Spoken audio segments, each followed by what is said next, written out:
กี่ยวกับปัญหาภาวนาหรือปัญหาโลกก็ของกันนั่นแหละมีผลสืบเนื่องต่อกันเบิดถ้าเฮาเข้าใจคำว่าคนเฮามีอีหยังมีอะไรก็จะเป็นทุกข์ร้อนกังวลกับสิ่งนั้นทุกข์ร้อนกังวลกับสิ่งที่มีภาวนาก็เหมือนกันแม้เราเกิดนิมิตต่างๆปฏิภาคนิมิตรูปรสนิมิตกลิ่นนิมิตเสียงก็ตามถ้าเรามีหมายถึงดึงเข้ามาคิดเราก็จะเป็นทุกข์ร้อนกังวลกับสิ่งนั้น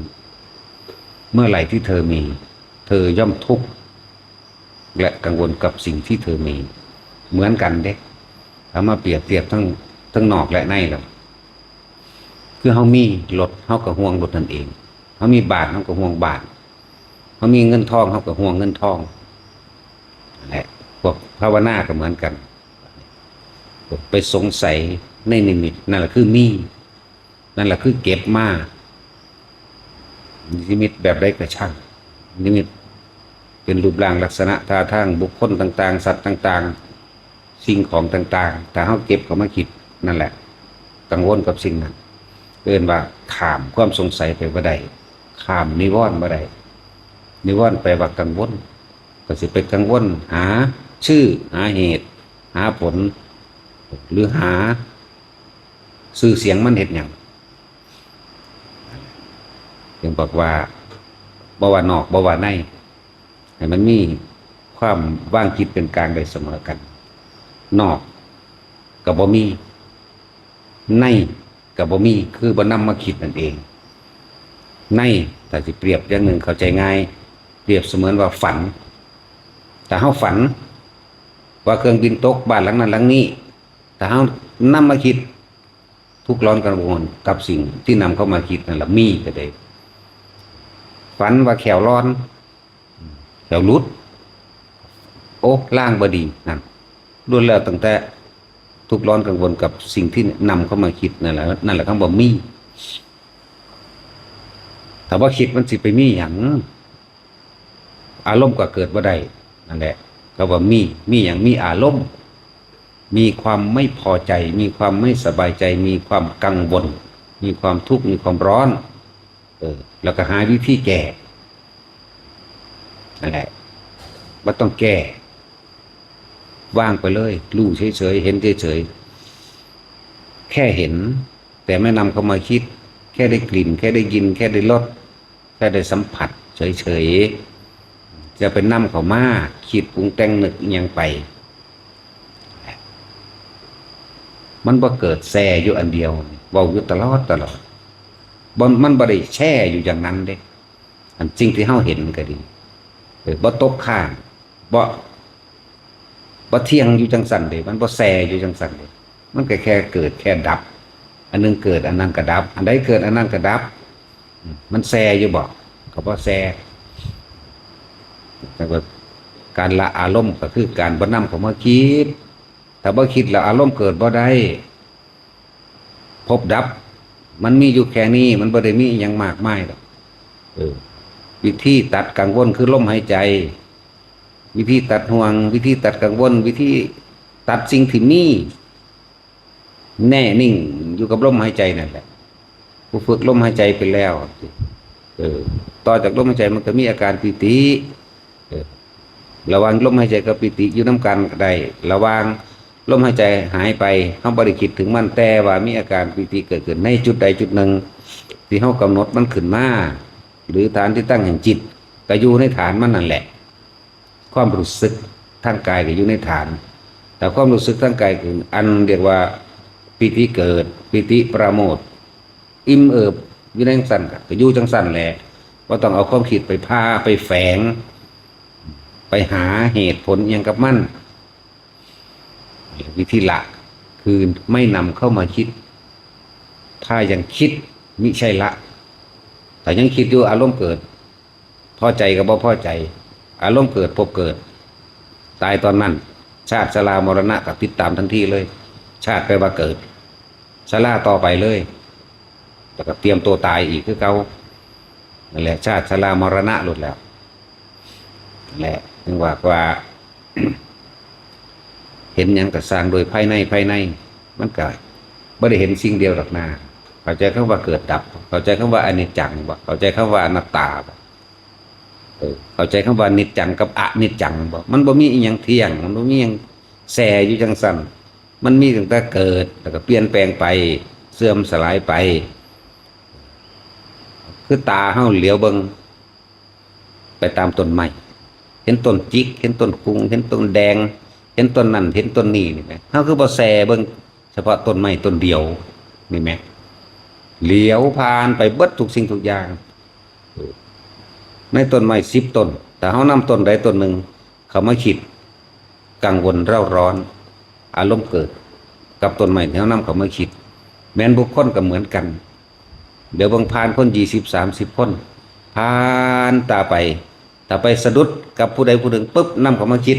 นั่นแหละกังวลและเร่าร้อนอารมณ์เกิดพบเกิดจิตมีที่ตั้งก็ตั้งกับผู้นั้นแหละเอาผู้นั้นแหละคือมาเป็นสารตั้งต้นเอาคนผู้นั้นก็มาตั้งแล้วคิดพิจารณากับเขาดีหรือเลวพอใจหรือบ่พอใจนั่นแหละเอิ้นว่าจิตมีที่ตั้งมโนกันนึกภาพไปปรุงแต่งไปอยากให้มันเป็นแบบนั้นแบบนี้มันจะเป็นหยังก็เป็นอารมณ์เกิดขึ้นแล้วทันทีเลยจังหวะแต่ละคนมันบริยากหรอกแต่ฟังจุดนี้เข้าใจแล้วภาวนาไปเรื่อยเห็นยังกระสร้างปล่อยทั้งเบิดปล่อยคือไม่นำเข้ามาคิดถ้าคิดไม่ใช่ปล่อยนั่นก็แค่นั้นแหละมันจะเห็นพระสงฆ์องค์เจ้าภายในนิมิตนั่นก็ตามมันจะเป็นเสียงเทศนาในนิมิตนั่นก็ตามมีแต่เสียงกระช่างมีทั้งภาพทั้งเสียงกระช่าง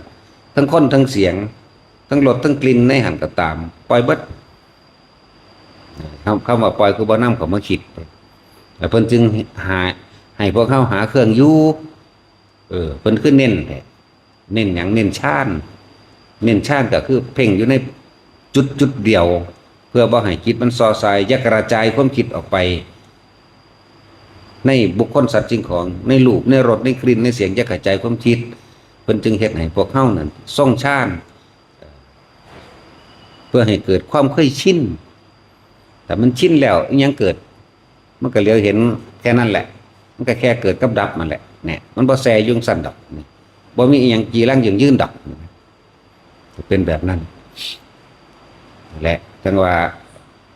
มันบ่ได้ยากดอกแต่เฮาเข้าใจอนิจจังอนัตตาเข้าใจแล้วบ่นำเขามาคิดนี่แหมหาเครื่องอยู่ตัวบัดนี้เพราะฉะนั้นเพิ่นสิว่าเป็นวิหารธรรมมั่งคือเว้าอยู่หลายๆอย่างผมถามภาษาลิบุตรสารีบุตรเธออยู่กับถ้ำอันใดวิหารถ้ำอันใดมื้อนี้ผิวพรรณคือปองใสแท้อยู่กับสุญญตาวิโมกข์พระเจ้าค่ะอยู่กับความว่างคือบ่คิดแต่ว่าบัดต้นลึกเข้ามานี่เอาอีหยังเป็นอยู่กับความว่างอยู่กับลมมั่งอยู่กับความรู้สึกในกายมั่งหรือที่เฮาตั้งขึ้นมาเพื่อเกิดความไงว่านิ่มๆน่วงๆอยู่กลางหน้าผากก็ได้บางองค์เพิ่นก็นิ่มๆน่วงๆอยู่ระหว่างทำกลางอก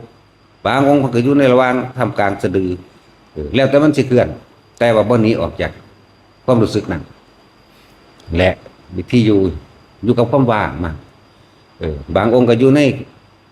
อยู่กับปฐมฌานมั่งบางองค์ก็อยู่2มั่ง3มั่งบางองค์ก็4ออกมามั่ง4มั่งบางองค์ก็อยู่ในอรูปฌานมั่งเป็นเครื่องอยู่ซื่อๆเด้บ่แม่นเข้าไปเลยอยู่นั่นแหละโดยแล้วแต่เป็นสำรวมความคิดบ่ให้ความคิดกระจายไปนั่นแหละเราว่างความคิดจะเลยหาเครื่องอยู่เกิดความมีชินว่าสิ่งใดที่มันเป็นประโยชน์บัดนี้เพิ่นก็เอาสิ่งนั้นมาเฮ็ดเพิ่นก็พิจารณาใครควรไตร่ตรองประโยชน์มากประโยชน์น้อยประโยชน์สัตว์ประโยชน์คนแต่ว่าในประโยชน์ทั้งหลายนั้นไม่เป็นไปเพื่อความเบียดเบียนให้บุคคลผู้ใดเดือดร้อนเสียหายชีวิตและทรัพย์สินมันก็บ่มีโทษทันทีบ่มีโทษดอกนอกจากผู้คิดหาโทษเอาเองคือจังเฮาเฮ็ดนี่มันบ่ได้มีโทษอีหยังนั่นแหละแต่คนผู้นั้นมาใส่โทษก็ใส่ซะของเองจังว่าฟังให้เข้าใจแล้วอยู่ไผอยู่มันหมายถึงอยู่ในเครื่องอยู่ของตนเองนั่นแหละ ก็ต้องไปปรุงแต่งอยากให้ผู้ใดเป็นแบบใดก็อยากให้คนนั้นต้องเป็นอย่างนั้นคนนี้ต้องเป็นอย่างนี้กามตัณหาความพอใจในรูปในรสได้กินในเสียงเกินว่ากามตัณหาเป็นเหตุเป็นใจให้เกิดภาวะตัณหาเนี่ยภาวะตัณหาคือภพที่จะต้องไปอยู่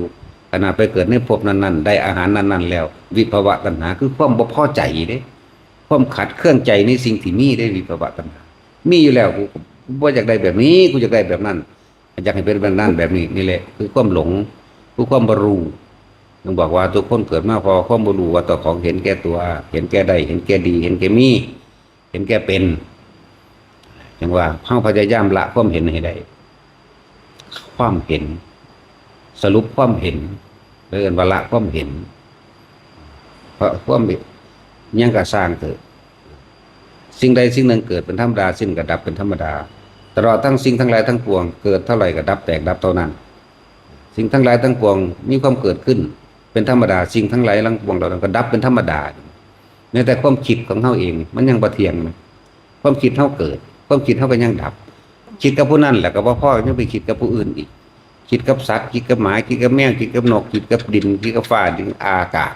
เรื่องราวต่างๆมันเกิดดับเกิดดับเกิดดับแต่ว่าเฮาหูจักบ่ความคิดเฮาถือว่ามันบ่ดับมันเฮาไปแซ่มันไว้เด้เฮาไปดึงมันมาเฮาอยากไปสรุปผลมันแน่ซั่นแหละสิว่าหยังมีแต่ความสงบก็ยังไม่เที่ยงเลยก็สิไปถือเอาอีหยังได้คือว่าให้ถือเป็นแค่เครื่องอยู่ใช่บ่ล่ะบ่แม่นให้จ่ออยู่ในความสงบแบบสมาธิตั้งมั่นแบบบ่ออกพิจารณาบ่หาถ้าออกก็ได้ดอกมันต้องเห็นดอกว่าเฮาอาศัยความรู้จากพระพุทธเจ้าอันนี้จังทุกขังอนัตตานี่คือความรู้จากพระพุทธเจ้า นั่นแหละจังว่าพวกถ้าเข้าใจคำว่าสิ่งทั้งหลายทั้งปวงมีความเกิดเป็นธรรมดาดับเป็นธรรมดานะยังกินจิสมุทัยธรรมังนี่มั้ยสัพพันธังนิโรธธรรมมันตินี่มั้ยสิ่งใดสิ่งหนึ่งเกิดเป็นธรรมดาสิ่งนั้นก็ดับเป็นธรรมดาแม้กระทั่งความคิดอนิจจาวัฏสังขาราอุปาทวัจจามโนปชิตวานิรุชันตินี่เตสังบูปสโมสุโขนี่มั้ยสิ่งทั้งหลายทั้งปวงบ่ว่ารูปบ่ว่านามวัฏฏะมีความหมุนเวียนไปจังสั่นบ่แซ่อยู่จังสั่นมีความหมุนเวียนเป็นปกติเป็นธรรมดาของมันไม่ได้แช่อยู่จังนั้นวัฏฏะหมุนวนมั้ยขาลานมั้ยสิ่งทั้งหลายทั้งปวงเลยบ่ว่าสิเป็น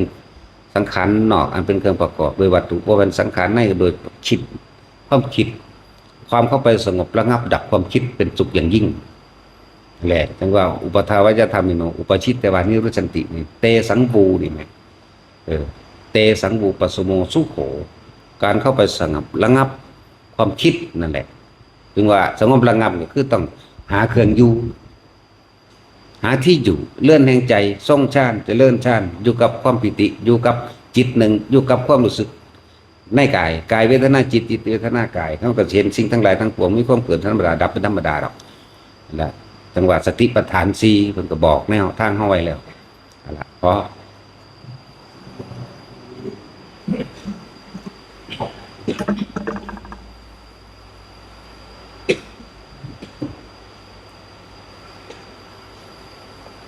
ยะถาวริวัหาปุราปาริปุเรนติสัคคะรังเอวะเมวะอิโตตินังเตตัมนังสัพพะติอิจิตังปฏิตังบุญญังทิปะเมวะสมิจฉติสัพเพปุเรนตุสังกปปา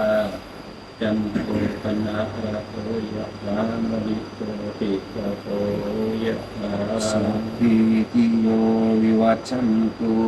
สัพพะโลกโควินาศตุมาเตภวัตวันชรายโยสุขีทีพายุโกภวะอภิวาทนาสิริสานิจังมุตตาปัจจายโยตังกาโรธัมมาปัฏฐันติ